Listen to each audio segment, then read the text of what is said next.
Hello and welcome back to the garden. Now this video is going to be a collection of a kind of hodgepodge of garden scenes. This is going to include footage from the old garden in that tiny itty bitty backyard, as well as footage from more recent seasons where I've made the move to the larger space.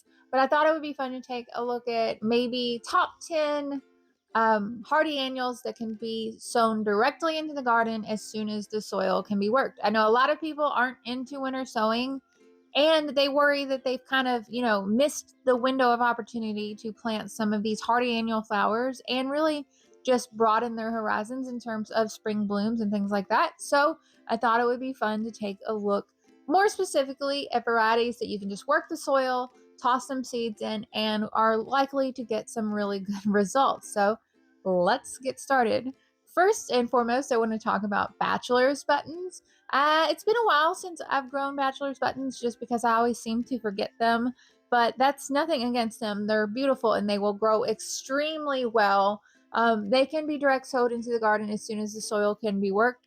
In my garden, that means maybe the end of February, 1st of March, that kind of thing. I'm here in zone 6B/7, just a bit south of Nashville. I know everybody always asks what zone I'm in, so hopefully that will clear up any confusion. Bachelor's buttons themselves are actually really, really hardy and tolerant to cold and frost. Here, I've sowed them in fall, and the small little seedlings have completely overwintered in my yard without any protection at all. So in terms of, sowing in early spring, you probably don't have to worry about, anything like that, like cold.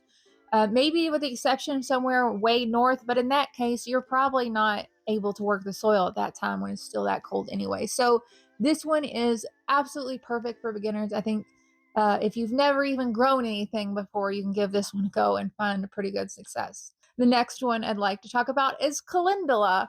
Now, Calendula is one of those ones that I wasn't ever sure that I would like it. Like, yellow flowers, I don't know. But it actually turned out to be one of my favorites. There are a ton of different, more interesting varieties available other than just plain yellow or plain orange. For me personally, I like the apricot types in like the Kinglet series is also really pretty. It gives kind of a semi-double form reminiscence of Gerber daisies a little bit. Just really pretty. They have good stem length. You can use them in jars and vases and arrangements and things. And the seeds are super easy to handle. The seeds are very large, which is another reason that makes, direct sowing them into prepared beds when you get the chance in spring is so easy. I know I keep emphasizing as soon as the soil can be worked. This just means that, it's not sopping wet, it's not frozen. For the most part, I don't know how to explain it. You'll just know. It's one of those things you just know. The temperatures are still relatively cool, and you do have those random cold spells, but you can tell that at that point that spring is definitely on the way. The next one is Lavatera. Lavatera is definitely one that I just fell in love with. I found it by accident. I was just like, that looks kind of cool. It looks like a mallow. I think I'll give it a go. And huge success. They grow exceptionally well from an early direct sowing. You can also winter sow them, and that works great as well. But like I said, if you don't want to deal with winter sowing, this is definitely one that is a good choice. These bloom around early to midsummer, right when the Japanese beetles show up, but otherwise, no complaints. Beautiful cut flowers. Chamomile will also be another good option. This one's not so much for cut flowers. This is German chamomile in this video, but I love a good chamomile tea. There's so many uses for it. You can, steep it in oils and make soaps, and just it's one of those things. Lots of little beneficial insects seem to be attracted to this one as well. Just a fair bit of warning. Once you plant German chamomile, it is likely that you will have German chamomile forever. Like, that's just the way it's worked out in my yard. It's not invasive, nothing crazy. Well, I don't know if it is invasive. Always check the list, but it doesn't seem to be invasive where I am. But it always readily volunteers. And even though these seeds are so fine, they're like dust, they will respond to direct sowing. They will grow very, very well. You shouldn't have any problems there. Moving right along are poppies. I'm not so sure I have very much footage of these poppies. These are Shirley poppies, just for reference, because those are the ones that I've had the most success sowing directly into beds. Now, if you only have a few of these seeds, I definitely would recommend maybe winter sowing them. But if you have a whole lot of seeds, like it's an heirloom or an open pollinated mix where they sell larger packets, these can easily be direct sown into prepared beds as soon as you can, in late winter, early spring, that kind of time frame. And make sure everything's free of weeds. Make sure the soil is just nicely, I don't know, nicely worked, no clumps or nothing nasty like that. And they should take root very, very well and germinate relatively quickly. I'm not quite sure if they need cold treatment per se, but it does seem to help in terms of germination. These can be used in cut flowers. Just a really lovely addition. They're so just delicate and papery. And speaking of flowers that may need some cold treatment before they begin to germinate, we have Larkspur next. Everything I've ever read about Larkspur says that they do benefit from a brief treatment of cold before they are able to germinate. And when you are direct sowing these seeds directly into the garden in early spring, late winter, that kind of time frame, you're definitely going to meet those cold requirements. So usually after I direct sow these, I can notice germination starting to take place about 1 to 1.5 months from sowing. Also should be noted that this is a great one to direct sow in fall. Depending upon your zone, they are pretty resilient and pretty hardy to cold. So here where I am, most of them will make it through winter completely fine and bloom the following spring. And of course, the same can be said from the spring planting, which will bloom about midsummer, usually a few weeks after the daffodils have stopped and kind of died back. I measure it by that because mine are all in the kind of same bed.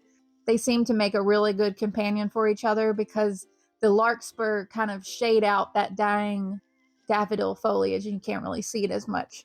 The flowers are gorgeous, and of course, they make a wonderful cut bloom for vases and arrangements and things. The vase life is really great. Eventually, they do start dropping their petals, which makes a bit of a mess. But overall, their beauty and the fact that the bees love them, I think they are just such a welcome addition to, the early season garden, especially if you're new to this.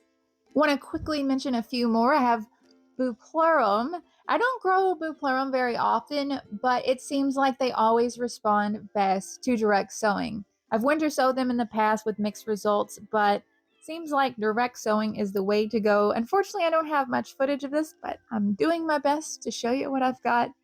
Just a really beautiful filler foliage for arrangements. This is another one that reseeds itself pretty freely in my yard once it's allowed to go to seed and do its own thing. So very convenient at that. Next, we have sweet peas. You've heard me talk about how much I love these things here on the channel before. And if you miss the fall planting window, or if you can't overwinter them because it's too cold where you live, direct sowing in spring as soon as the soil can be worked is just another viable option.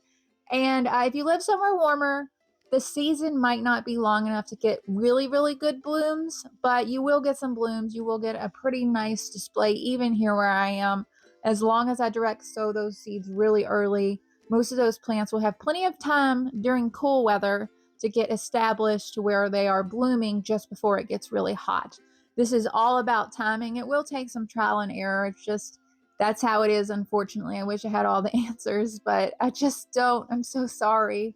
But don't overlook sweet peas to direct sow in spring. You won't regret it. The scent, the fragrance, oh, it's gorgeous. I think you'll love it. Next, we have Nigella. You might know it as Love in a Mist. Several varieties of these are more specialized, so you might want to winter sow them or start them in trays. However, if you have a lot of seed, direct sowing is always an option. They will perform exceptionally well. I love the white varieties and the Delft blue and things. I think they're my favorite. And you get those interesting seed pods at the end after everything has gotten done blooming, and you are left over with these to use, in bouquets and stuff. Definitely one of my favorites, and a direct sowing in early spring will give you plenty of time for these to grow and establish themselves and bloom in time for summer. And it's also another really nice way to kind of bridge the gap between the two flowering seasons to make sure that your garden always has some kind of flower growing in it. Last but certainly not least is Agrostemma. You might know it as corn cockle. I wasn't sure if I was going to include this one because corn cockle is one of those like, oh, do I like it? Do I not like it? Type flowers for me. They're very beautiful. I absolutely love watching these things sway in the breeze. But since they are so delicate, it can be difficult to pick a lot of them for cut flower arrangements. Fortunately, they direct so insanely easy. So if you've missed the boat on a winter sowing and you're like, oh, what do I do? What do I do? Just work a bed and sow these, and they will grow and they will reach a really nice size. These things reseed really, really freely, so that is something to be aware of. It's very important.